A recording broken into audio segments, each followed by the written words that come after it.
Hello and welcome, everyone. We'll give John some time to finish his coffee. Thanks so much for making time to join us. Hi, Bao. Bao for introducing himself, backend developer from Ohio. Great to have you. Becca, hey, Becca, also from Ohio. Nice. Ohio reunion happening in the chat. This is great. We have Nick. Great. Welcome, Nick.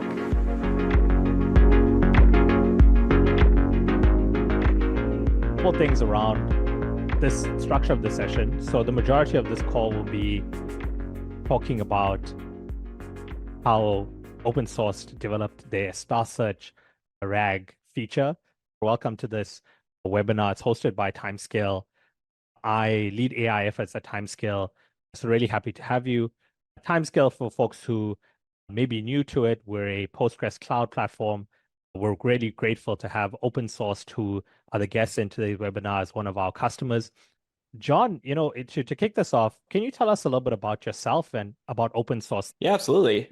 My name is John. I'm a senior software engineer at OpenSauced, where I've been heading up our infrastructure and now AI efforts. My background is actually mostly in Linux systems and building Kubernetes platforms and stuff. So maybe a disclaimer, I'll probably use some of the wrong verbiage in the AI and ML space and stuff. And then my co-pilot back here, Arlo, taking a nap. But yeah, thanks for having us. OpenSauced is a platform, to get into it, is a platform for insights and metrics on your open source projects. And not just open source projects, but entire open source ecosystems.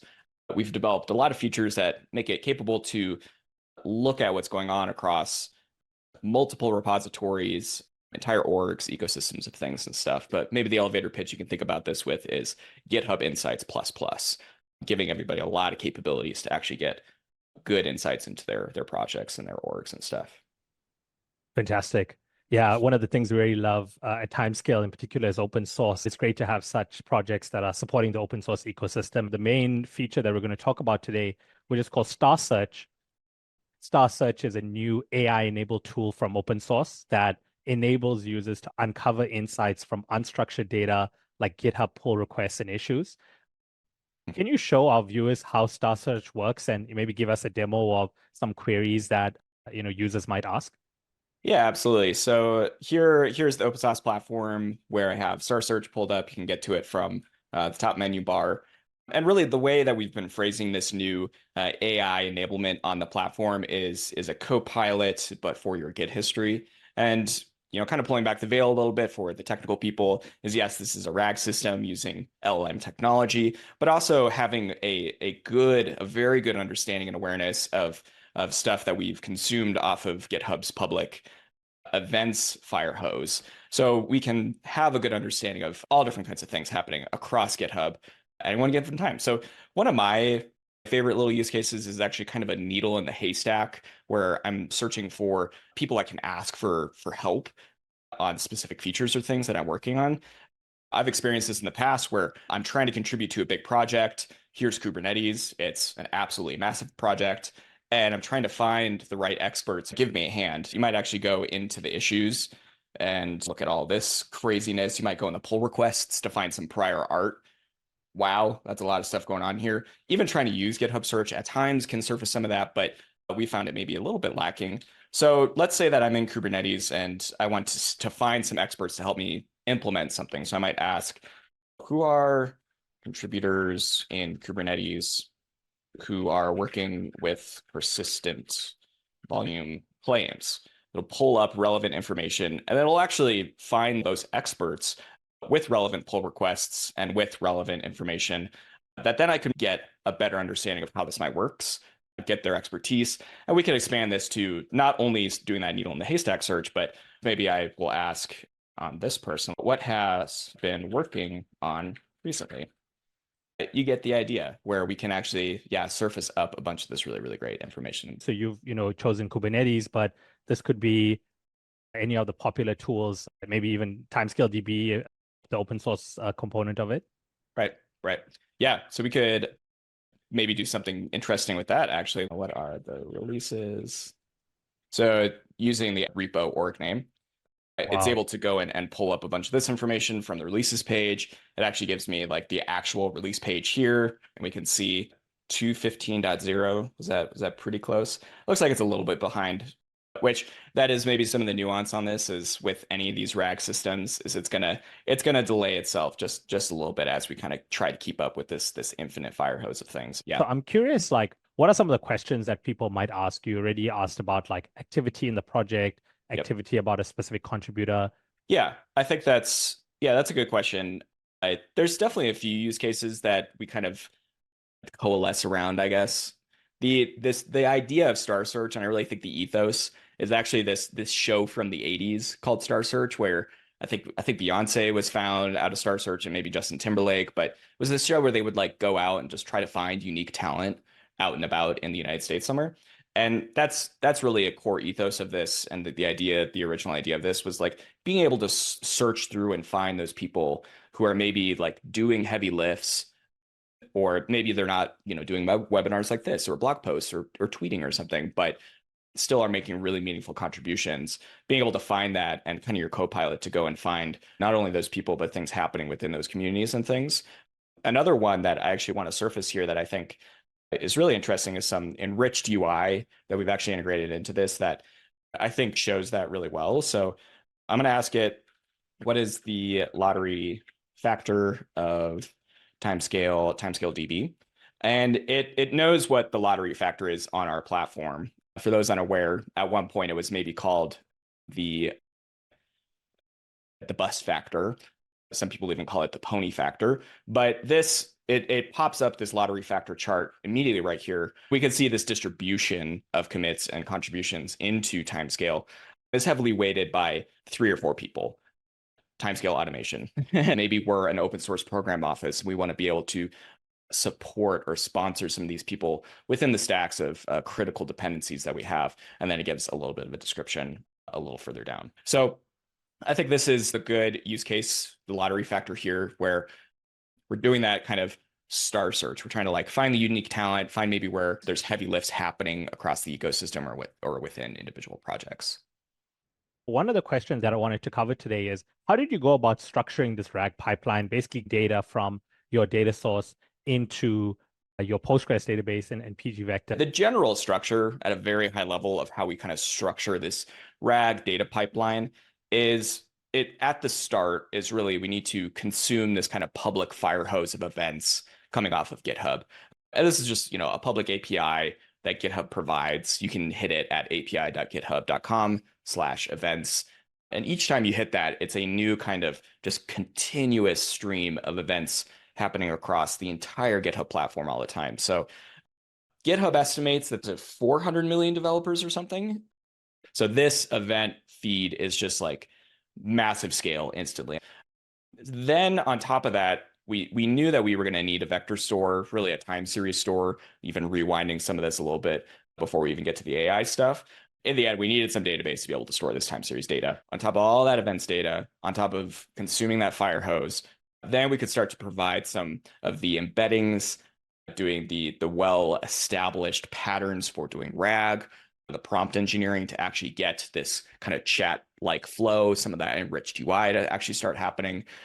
And that from end to end is like 2 or 3 microservices, our front end, and then obviously a huge part of that enables it is actually Timescale for storing that time series data. So let me walk through this with some animations that I kind of came up with here in Keynote. So all the way at the beginning, again, is the GitHub events fire hose. And then we have this small microservice called It's Pizza Time, which actually consumes those time series events off the GitHub fire hose. And it kind of is doing that continuously. So the wave is just always coming and always sending events into the pizza time. And the pun here maybe is that it's pizza time. It's always getting time series events. Everything is a pun within OpenSauced. So I had to include this GIF. But these events that are being delivered from the GitHub events fire hose have a pretty typical shape. There's an event time, which is incredibly important. That's actually what denotes, obviously, like when the event happened, an event type, and then a bunch of metadata. And that event type is stuff like issues opened, pull requests opened, even things like comments. And all of that all together can actually give you a pretty accurate picture of what's going on GitHub at any one given time. This is similar to how things like the GitHub archive were built. They're just consuming this public fire hose, getting all these events, but it gives you a very accurate picture of everything happening at not only one given snapshot of time, but also across ginormous swaths of time. And that's where Timescale comes into play, is we actually then, through repeat the time with just a little bit of processing, send that into Timescale.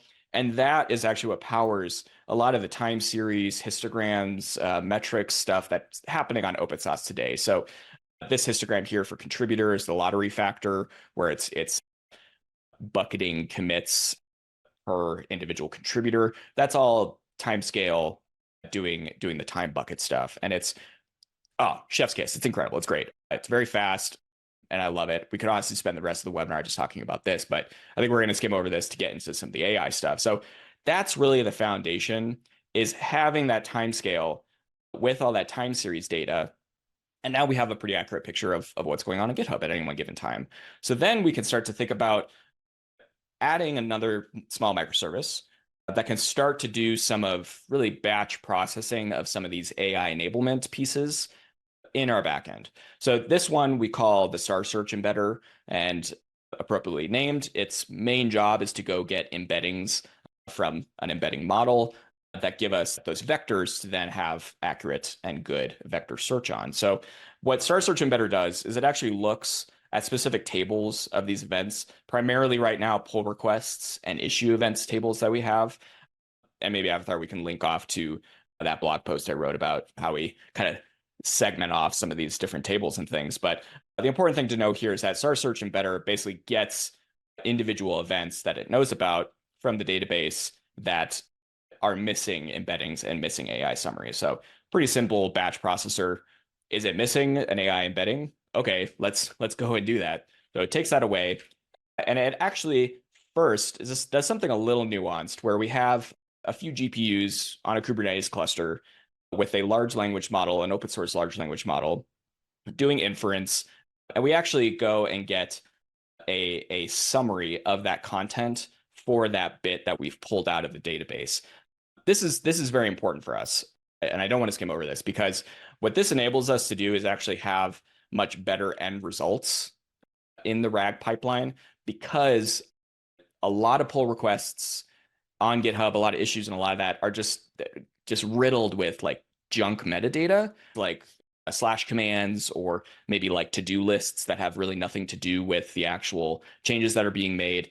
But we can use an LLM, and the open source ones at cost, they're very cheap doing it this way, are still very good at generating very good summaries that we can then go and use as part of the entire data pipeline for the RAG. So this is very important. This actually kind of strips away a lot of that junk metadata from the stuff we're trying to embed and make aware in this whole RAG pipeline.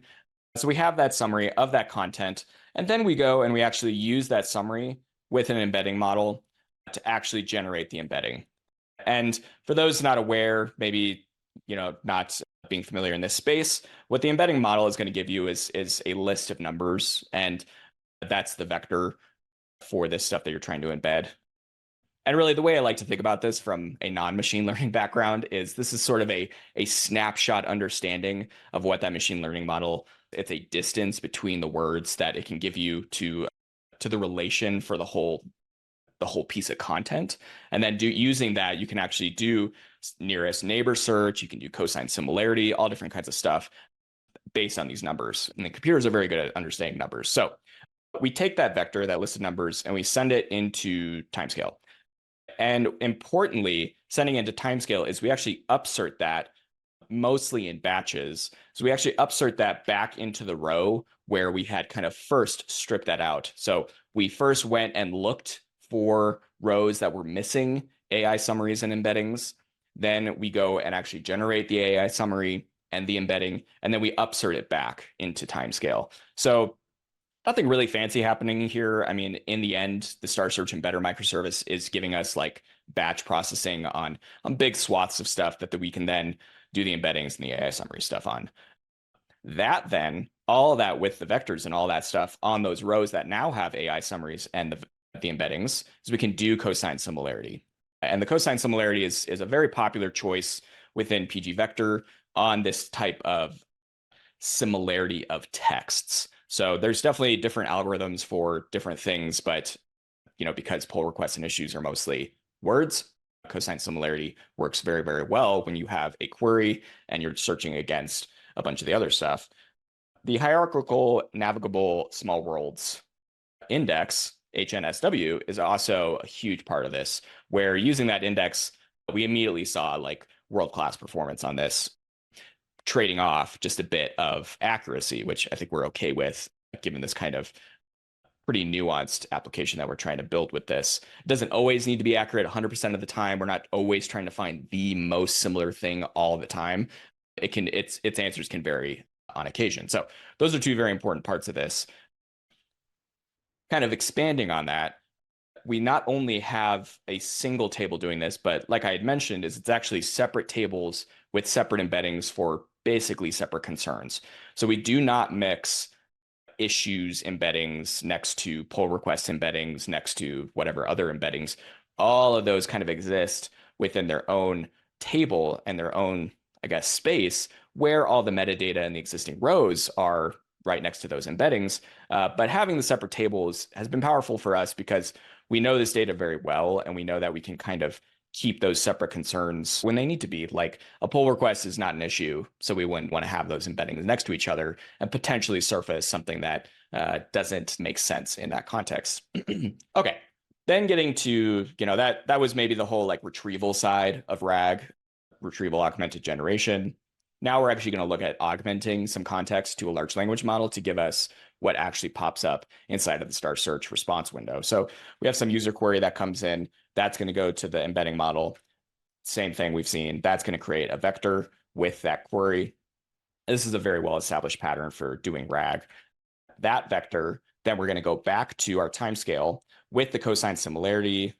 I think at one point I was calling this nearest neighbor search, but stopped calling it that. So maybe that's a typo in there. But that cosine similarity is going to give us, I think we limit it to 5 nearest neighbors right now in the cosine similarity.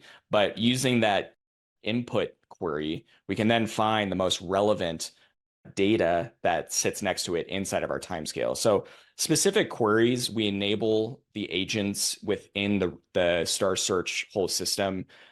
It can decide which of the tools it can use to search those different tables. We actually enable our AI agents to kind of make an intelligent enough decision on which tools to use to search the most relevant tables for the nearest neighbor stuff. So there's a bit of nuance inside of here, but in the end, we get some relevant content. We can actually start doing some prompt engineering. The way I've been sort of thinking about prompt engineering recently is there's a preamble, there's some context, which usually you end up putting the content inside of the context, and then the question. So the preamble to most platforms these days is basically the system message where you're going to tell it like, hey, you are an agent that knows about Taylor Swift or something. Then inside of the context, you're actually going to put some relevant content that maybe you have on Taylor Swift. In our case, it's a bunch of GitHub information, pull request issues. And then below that, inside of the user prompt, you're going to put the question as well. All of that together kind of makes up the whole prompt, quote unquote. The LM can look at that, evaluate it, do some inference, and then actually give you the real context-aware answer. And that's where we arrive to with actually having what we demoed there. So it's a lot of little things that kind of make up the entire pipeline, not only consuming events off of GitHub, storing those as time series inside of Timescale, but then also having a microservice that can do some batch processing to get AI summaries, embeddings that enable us to do the vector search to actually get context-aware answers. That was fantastic. One place that I want to zoom in on is what I consider, database as a core of most applications, and that's your choice of vector database. So you mentioned that you chose Postgres and pgvector as your vector database. Can you tell us more about why you chose pgvector over many other databases that are out there? Yeah, absolutely. It feels like a weighty decision, and we're an extremely small team for what we're trying to do at scale. I mean, in the end, it's like 4 of us basically working on the back end, front end of this whole thing. And we knew that we weren't going to want to manage something ourselves on, be it hardware, God forbid, even AWS. Like that even seemed like something that we were not interested in doing, being database administrators, because we're trying to move fast on something that we believe the market wants and needs. So we knew we wanted a hosted service, and we evaluated a bunch of hosted services that we felt were going to be not only performant enough, scale with us at GitHub's ginormous scale, but also be cost effective and yeah, empower us to do things with AI in the future. We had looked at a number of different things like Cassandra and TimeStream on AWS. They have a hosted service, and we found that Timescale and what we were trying to do with time series data and generating histograms and those charts and all those things, we got just excellent performance with some like initial load testing that we did, where we loaded up like terabytes and terabytes of data onto these different platforms, and then just like put some indexes on them, tried some queries and things. And Timescale gave us world-class performance. And all of that, and maybe here's the big, punchline, all that with PSQL. We didn't have to learn a whole new query language. We didn't have to, spend time dedicated to learning a new platform. Again, very important, I think, operationally for our small team.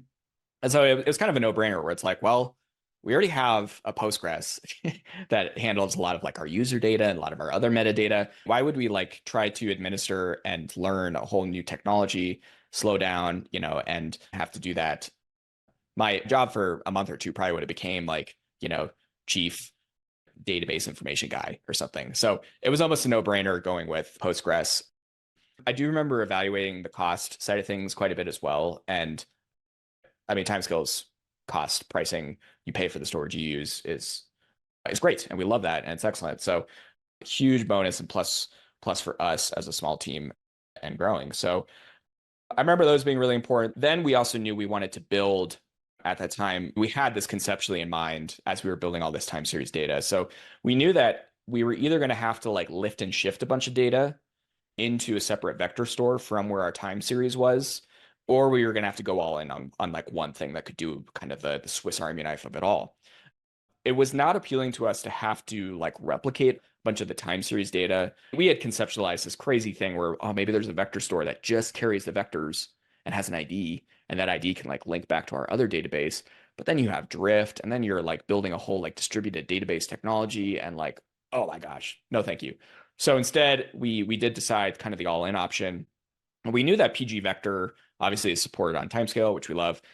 And pgvector, even a few months ago, was pretty clear that it's growing not only in popularity, but just the incredible performance leaps and bounds that they've made in the last just 6 months alone is kind of insane. So we knew we were going to be getting like really good performance using a technology that's obviously well loved. So that was a win operationally. And then seeing that Timescale was going to give us that kind of all-in-one solution was huge, and enabled us to build, all this stuff with just a few microservices surrounding the database and all that stuff to build this whole system. Yeah, huge +1 from us. I'm curious, have you seen any impacts on your query latency with pgvector? But I know that in your case, this is something that you've actually managed to solve largely thanks to using an HNSW index. Yes, that's exactly correct. So using that index, obviously we're trading off some resources in memory to actually build that like machine learning, math, whatever it is.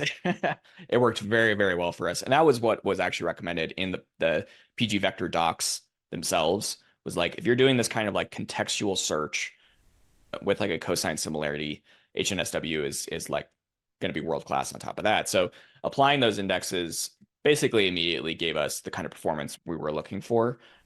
I think for this class of application as well, it works really, really well. The latency you're actually seeing in the chat is mostly that it's trying to derive an answer. It does like a spell check kind of thing first. It might search, or it might decide to search Bing for other relevant information. But probably the smallest part of that, honestly, when it decides to hit the timescale with a vector search, it's lightning fast, mostly less than 500 milliseconds usually. And so we get really excellent performance on that. I'll also say that it's very nice that we're able to apply some filters on it using, again, PSQL, primarily being able to reduce sort of the time window. So we're not always searching across like all 100 million plus vectors that we have. Usually we can narrow it down quite a lot, given some of the contextual answers where it's like, I'm looking for stuff only in Kubernetes. Okay, we have a Postgres index on that. It just immediately narrows down. Okay, I'm only looking within the last 30 days. Boom, again, it narrows down. So it works. I mean, honestly, this feels like the perfect use case for a timescale AI sort of thing where it's time-based, but then we can also apply additional vectors on top of that to get even more performance. So yeah, 100 million plus vectors. It slurps up anything that's over 1,000 stars on GitHub, which I believe is over 40,000 plus GitHub repositories at any one given time. At any day, if there's 5 new issues in all those repositories at once, what is that, like 200,000 plus new things every day? Timescale support has been, I mean, you guys helped a lot. Just unlock me personally with like, I kind of have no idea what I'm doing, but we're building this thing. Thanks for the resources. We're going to move forward and keep this thing rolling along. Yeah. I appreciate that. I was wondering if you could chat a little bit about how you balance that utility and cost for the different models that you use, because I don't want to give away the secrets, but I know you use a mix of models for different tasks. So if you could just chat about which models and for what purposes you use them for. I actually recently wrote about this with sort of how we bootstrapped some inference on a Kubernetes cluster we have with a few GPUs and some open source models that kind of unlocked a lot of cost savings for us. When we were first building this whole thing and first developing some of these microservices, it was just GPT-4 or GPT-4 on OpenAI's platform, which was like, wow, so great, so fast, really enabled us to move fast on just like building some of this stuff. But then as soon as we started kind of turning on the fire hose nozzle, it was very expensive, unsustainably expensive. So this was something we immediately at this huge scale, 40,000 plus repos with issues and pull requests and all that, we almost immediately had to tackle. So the solution, yes, was using inference that we control on Kubernetes cluster with some GPUs. And what's very nice about that uses VLLM, which gives us an OpenAI compatible API. So I didn't even have to rewrite a bunch of the microservices. I just changed the endpoint. But then you can plug in with VLLM a model that's on Hugging Face, which is any of them. I think we chose one of the Mistral models initially, and maybe this is something we continue to reevaluate, but one of the Mistral models, one of the small Mistral models that we found did very well at just doing summaries of text and then doing just a bit of prompt engineering to tell it to ignore some of the cruft and some of the things that just like is not even relevant to the body of what this thing is. And that immediately reduced cost just by using that. And then VLLM on some GPUs, it doesn't feel quite as fast as what OpenAI can give us. You know, granted, they're like at complete hyperscale at this point, but fast enough to give us pretty up-to-date stuff maybe a week or so back. The embeddings we had looked at actually doing on something similar with some GPUs and stuff, but embeddings in OpenAI are pretty cheap. So, you know, we left that alone and that was fine.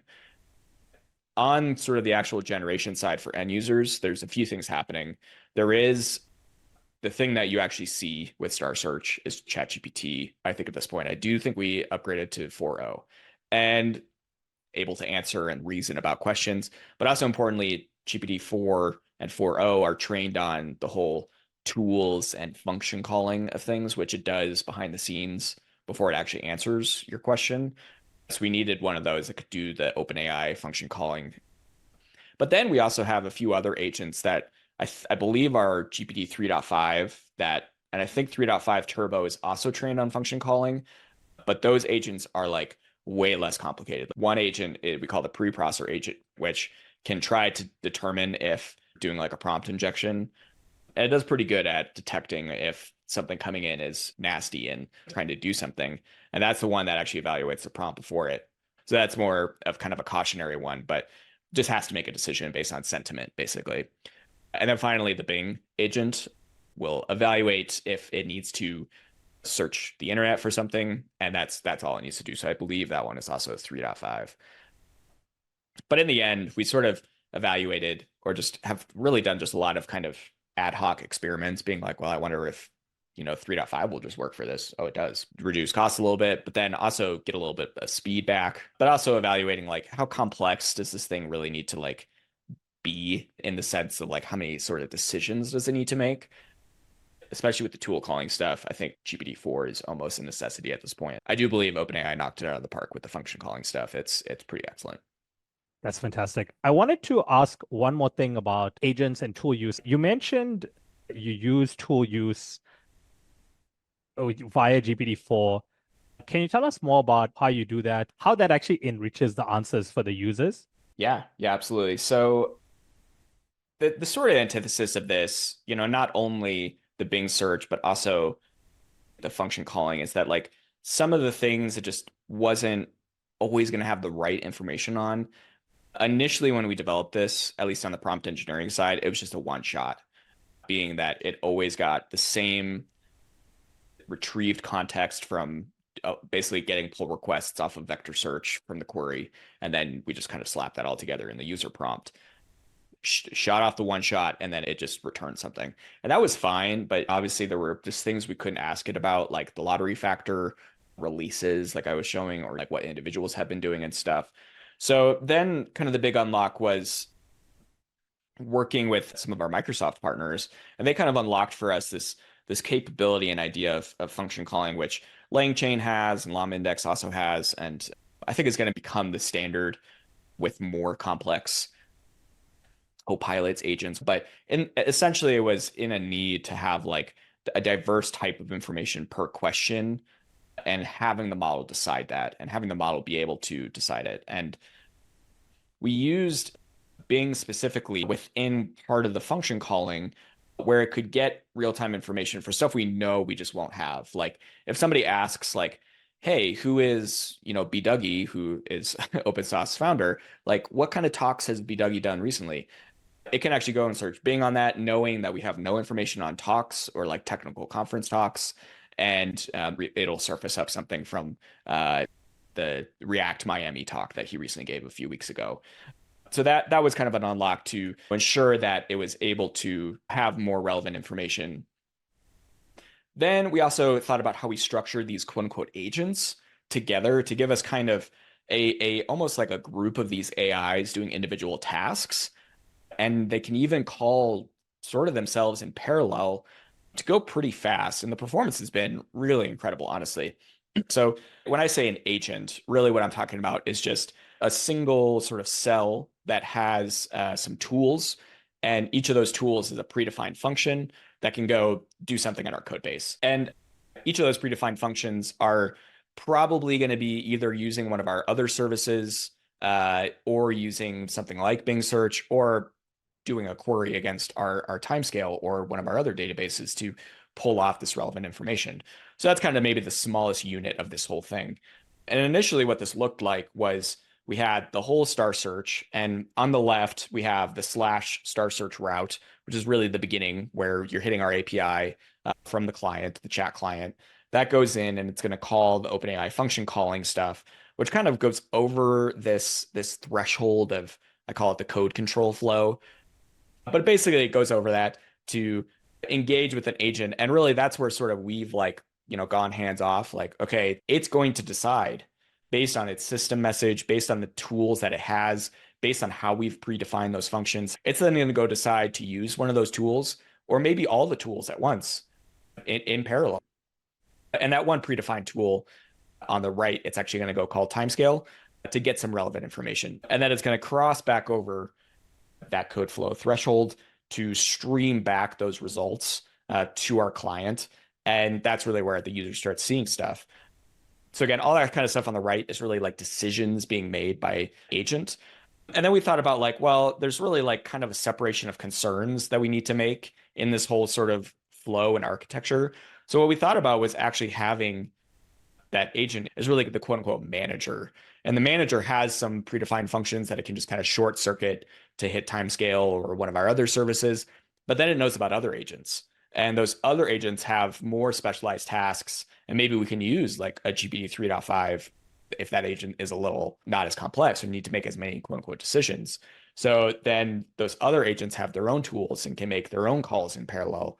So you kind of get this like spider web of like different agents and different, really in the end, kind of threads to OpenAI function calling that then all surface back up to the manager. And then the manager can actually stream those results back once it gets all those results and all those things.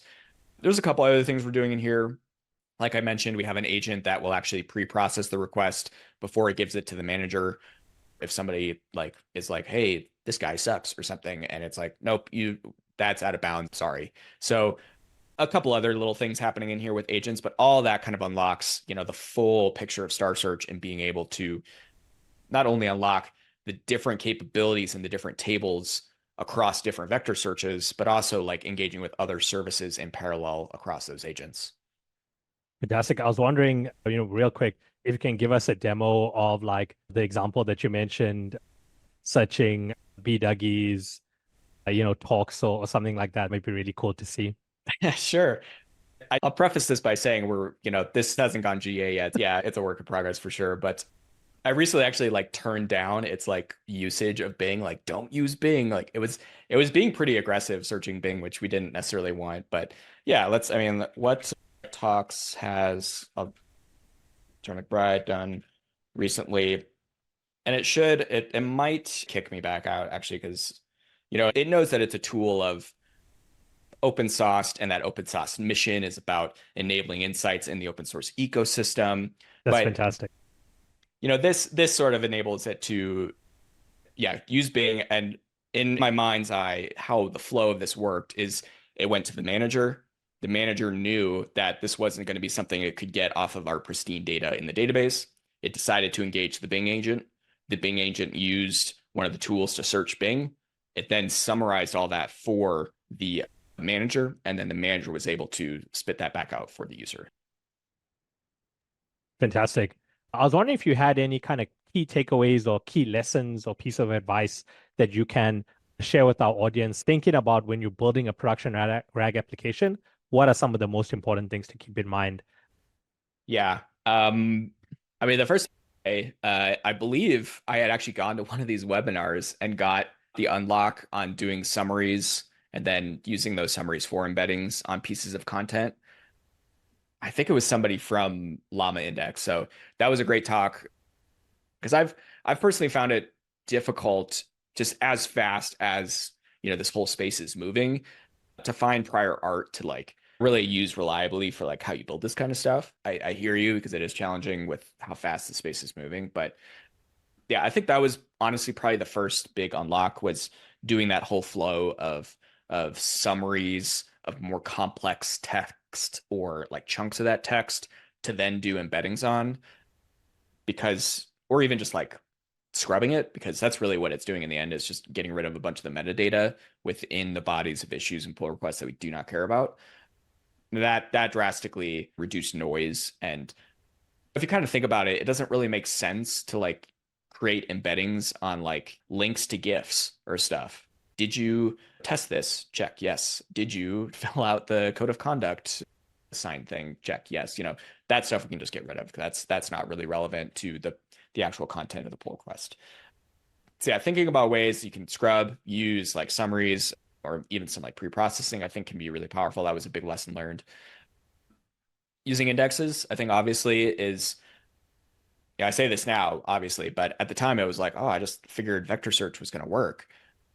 Using the HNSW was a big unlock. And then also using the existing indexes we had on our tables, was both of those combined is just so powerful, especially because we can kind of snapshot stuff in a time window and use those indexes. Last thing I'll say as a tip was, the space is moving very fast, but I think also I'm very encouraged and hopeful about how much is happening in the open source. Stuff like OLLAMA, and I mentioned VLLM, which we're using, llama.cpp, just some of these really great utilities for doing this stuff at cost on some of your own hardware. Obviously, we're using some of OpenAI's APIs, which are just absolutely excellent. But for some of those smaller little bits, doing that at cost, I think is going to make this a really sustainable product for us in the end, from a FinOps perspective. I really do believe that the future of building AI and machine learning enabled applications is in the hands of the engineers and the software engineers of today, because of the good tools that are existing in the open source. It's a very exciting time to be building this stuff, because yeah, I mean, there's like new advances in the open source every day. It's incredible. So yeah, don't be afraid. If I could do it, if I could discover this stuff, I think anybody can. Fantastic. These are really the building blocks of innovation, and it's really cool to have a company like OpenSauced out there kind of giving more visibility into this. So 𝗥𝗲𝗹𝗲𝘃 asked, is pgvector compatible with open source embedding models, and which embedding model did you use? Yeah, we used OpenAI's text embedding large 3 large. Yeah, whichever like big context window one that, you could just like shove a bunch of tokens and stuff into. That way, it's very fast, it's very cheap, and I think embeddings is definitely something that, maybe again, going back to FinOps side, they're probably not like super interested in like using as like the cornerstone of the business model for the API. So yeah, that's an excellent embedding model. It also provides very good performance, and I didn't talk about this, but it provides very good performance with reduced dimensions. So I believe the like max dimensions for text embedding 3 large is like 3000 something. And again, dimensions is just like the size of the array of numbers it gives you back. So it's like 3000 numbers back to you. And this is the snapshot understanding of what this thing thinks this is. We actually reduced that all the way down to 1024. And according to OpenAI and a lot of research, it's about as good performance, even if you've like reduced the dimensions down. That not only enables us to save a lot of cost on the platform, we're just not storing as much stuff, we get about a similar performance. But also, I think this changed recently, but at the time, pgvector only supported like 2000 some dimensions or something. So it was kind of like, well, we got to reduce the dimensions anyways. We did look briefly at some open source embedding models. Like, I mean, you could do this on any of these, like Hugging Face transformers would enable you to do this, all this. The LLM, you could do it. Ollama, you could do it. It just kind of was, yeah, how much do we want to focus on lifting and shifting into our own operations when we get pretty great performance for like pennies on the dollar from OpenAI for embeddings? Yeah, do you think that answers the question, or any other thoughts there? I think that answers the question fully. Thank you so much for that. Cool. In terms of the rough numbers, how big is your vector database footprint, and kind of are you guys happy with the costs as they scale? I know that in this situation is a bit different because you're using one database for both vector data and your events data and other stuff. Yeah, just like the total size of everything. That's a good question. I think it's definitely under 5 terabytes, and it does fluctuate a little bit actually. At this time, we've actually made the decision to, and this is something we've done for a little while, we only keep the last year of data right now. And that's more just to enable us to keep moving fast. We're not currently trying to rebuild the GitHub archive, but as we scale our customers and our customers' needs, we're obviously going to be thinking about like backfilling a bunch of that data for years and years. Like one thing we recently were looking at was like the 10-year anniversary of Kubernetes going open source is actually coming up. I was like, oh, wouldn't it be cool to be able to snapshot and look at like the full 10 years of that? So that size of the database actually fluctuates a little bit because we just drop data. So yeah, under 5 terabytes. I mean, we've only been doing embeddings for the last few months. So we kind of like started at a point in time and then just kind of started doing it as time rolled forward. So eventually that'll reach the full year of that data. And I imagine actually will kind of expand a little bit. It'll probably be about 5 terabytes or so of the data. But again, like we've been super impressed with not only the time bucket performance on Timescale, but being able to also do vector search on like 60 and 90 plus days of data within those time windows. It works really well. Do you use any techniques to improve your answer quality? You mentioned filtering. And then how do you battle, getting the right context and prompts and making sure they're not too long? Yeah, that's a great question. That's definitely the one I wanted to answer, because we still battle hallucinations. And I think everyone is. Man, it feels like one of those kind of unsolved-ish problems within like this space right now, where obviously, the undeterministic nature of large language models and giving them a bunch of context and a bunch of stuff, it may just decide to kind of, fall over given a specific sequence of words or something. We've seen really kind of bizarre, interesting things. Like it was recently I saw something about where you just tell ChatGPT to repeat the word like poetry a billion times or something. It'll try to do it, and they fix this so you can't do it anymore. But then eventually it'll just like kind of fall over and start spitting out a bunch of random data from its data sets, and not great. So like obviously we want to avoid stuff like that. I think a big part of it was obviously we want to prevent the obvious kind of prompt injection attacks like you are a pirate, only act like a pirate, ignore all previous prompts. That seems to be pretty well documented these days as far as like kind of malicious use of it. So even just having that preprocessor agent to say like, hey, like look at this little snapshot of things, kind of surround it by quotes in the system text, give it, reject it outright if it's a prompt injection attack or the sentiment analysis is off. I'll also say that what's helped, especially early on, was like the whole mentality of garbage in, garbage out, which is very challenging for this use case because some stuff from GitHub, pull requests and issues, is just garbage to begin with. Unfortunately, some people just are not writing great issue bodies or pull request bodies. They just say like, here's some work I did, period, and then send it. That's really hard for us to like consume and think about like, how do we like, look at this from not only like we need to summarize what's going on here, but then like this may surface later on to the end user from that vector search. Yeah, so part of it is I think in the future we'll expand some of the capabilities to not just look at like some of the raw text data that's coming from the events fire hose, but also giving it abilities to probably look at some of the surrounding stuff. It's like, was it closed because of spam? And really, I'm talking about just like the surrounding context to some of this, like where there are a bunch of comments saying like, hey, this is totally off topic. Please, stay on topic. That surrounding context can give it a better, maybe garbage in, scrub it a little bit. It's a little cleaner, but yeah, it's hard. I wish there was better, more prior art to this, because it seems like, as fast as we're moving, new models happening all the time.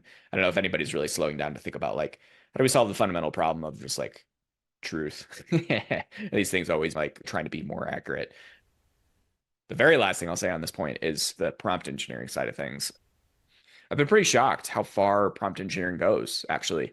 And again, I'm not coming from this world of like being ingrained in ML AI stuff. Prompt engineer has taken us very far, actually, where we can like put stuff in the system messages we just know it should not do, and like explicitly reject certain things that we know that it just shouldn't try to hallucinate on. A good example is like links. At one time, it was just hallucinating a bunch of garbage links that didn't exist. I was like, why would you do this? Like, just don't do this. So I in all caps, I was like, do only have links to relevant stuff that you know about. It should look like this, github.com/whatever, or opensauce.pizza/whatever. And then it finally was like, I understand. Like a link should only look like this for relevant content and stuff. So prompt engineering can actually take you very far, I believe. Folks ask, what framework are you using for RAG? Are you using LangChain or Llama Index? It's all baked in house. Yeah, it's all written from scratch, I believe. Like we're not using any frameworks. It's all just, TypeScript, yeah, Python, maybe not Python. Some of those microservices I mentioned were Python. Okay. And then our API is TypeScript. And really I found that like, I don't know, I wanted a little more fine-grained control than what Llama Index and LangChain were giving me. It seemed they were very opinionated on certain things, and I was like, well, I kind of want it to be a little more loosey-goosey on this or that. And yeah, interfacing with OpenAI's function calling directly, it's great, and it unlocks basically exactly what we need in-house. And I'll also put a plug for, Postgres and pgvector. Drive is in all the languages that you need, so you don't really need anything super custom. You just use the standard Postgres connectors and drivers. Mm-hmm. And then there's one final question about optimizing processing steps to enhance speed. Yeah, that's something I've been battling as well, because I'm introducing these additional agents and things. And in the worst case, it could take a very long path where it's like, oh, the manager is going to call this other agent that might call another agent, and that one they're going to like summarize a bunch of stuff. Then it's going to set it back to the other one that might summarize a bunch of that stuff. Actually, a strategy I've taken recently is kind of providing in the system message a like escape hatch where it's like, hey, if this thing looks like this, if this question is about what talks has John done, or questions like that, we do not have relevant information on that, just call the Bing search thing. And it's pretty good at just being like, oh, I have an escape hatch. I'll like go use that one a little bit. Some of the maybe cautionary tales on that, though, is doing a little bit too much of the like if else inside of the system message can kind of bite you a little bit later. So go with caution, I guess. Again, like I think everybody's still trying to figure all this out and figure out like good prompt engineering and designs around these whole things. So maybe as this thing grows and scales, like we'll have to totally rethink like providing escape hatch. But that was an unlock for a bit better performance instead of it having to go down these like many paths of like summary upon summary upon summary until it finally gets back. It's honestly something I'm dealing with right now. Some of these fundamental questions, we haven't quite fully solved them yet. And then, once like model capabilities change, these will then become unsolved again because of, other problems. Yeah. So it really is a bit of a cat and mouse situation. You can, follow along with all the shenanigans and fun on my Twitter if you like. Also on LinkedIn. Fantastic. I want to thank everyone for taking time out of the day to come and learn about AI and RAG applications. And this is an explanation of how open source built RAG features using Postgres and pgvector. John has actually written a blog post about this. It's available in the Timescale blog. If you go to blog.timescale.com, you'll see that. And then finally, check out OpenSauced.pizza. If you want 90 days free of Postgres and pgvector, just go to tsdb.co/webinar-signup, and that'll give you a free Postgres database, which you can use for vector, relational, and time series data, and build a POC of your AI application. So that's it from us today. Once again, really enjoyed talking to you, John. And thank you, everyone, especially folks that have stayed until the end. Really appreciate it. Thank you, everyone, and have a great rest of your day. Thanks so much.